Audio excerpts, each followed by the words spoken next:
Juru bicara PDI Perjuangan Muhammad Guntur Romli angkat bicara terkait kabar penggeledahan rumah Sekjen PDIP Hasto Kristianto di Bekasi oleh Komisi Pemberantas Korupsi RI. Guntur menilai bahwa penggeledahan tersebut bagian dari upaya untuk mengalihkan isu dari pengumuman OK yang menempatkan Jokowi sebagai finalis terkorup di dunia tahun 2024.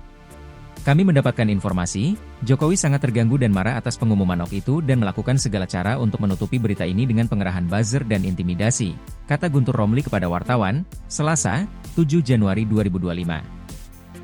Diberitakan sebelumnya, Komisi Pemberantasan Korupsi menggeledah rumah Sekretaris Jenderal PDI Perjuangan, Hasto Kristianto, pada hari ini, Selasa, 7 Januari 2025. Hasto Kristianto diketahui telah ditetapkan sebagai tersangka dalam 2 kasus yang melibatkan buronan ex-calon anggota legislatif PDIP, Harun Masiku. Pertama, Hasto bersama advokat PDIP bernama Doni Tri Istiqomah sebagai tersangka kasus dugaan suap mengenai penetapan pergantian antar waktu anggota DPR periode 2019-2024.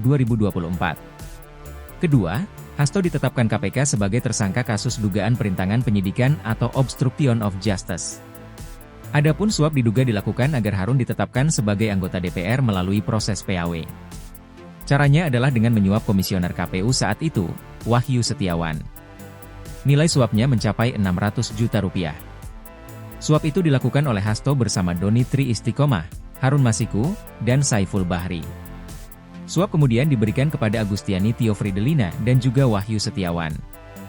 Sementara itu, terkait dengan perkara dugaan perintangan penyidikan, Hasto melakukan serangkaian upaya seperti mengumpulkan beberapa saksi terkait Masiku dengan mengarahkan para saksi itu agar tidak memberikan keterangan yang sebenarnya. Tak hanya itu, pada saat proses tangkap tangan terhadap Masiku, Hasto memerintahkan Nur Hasan, seorang penjaga rumah yang biasa digunakan sebagai kantornya, untuk menelepon Harun Masiku supaya merendam ponselnya dalam air dan segera melarikan diri. Kemudian, pada 6 Juni 2024, atau 4 hari sebelum Hasto diperiksa sebagai saksi terkait Harun Masiku, ia juga memerintahkan stafnya yang bernama Kusnadi untuk menenggelamkan gawai milik Kusnadi agar tidak ditemukan oleh KPK. Atas perbuatannya, Hasto dijerat dengan pasal 5 ayat 1 huruf A atau pasal 5 ayat 1 huruf B dan pasal 21 atau pasal 13 UU Tipikor Yungto pasal 55 ayat 1 pertama KUHP. Dalam perkembangannya, KPK mencegah Hasto Kristianto dan mantan Menteri Hukum dan HAM Yasona Hamonangan Laoli bepergian ke luar negeri selama 6 bulan. Download Tribun X sekarang, menghadirkan lokal menjadi Indonesia.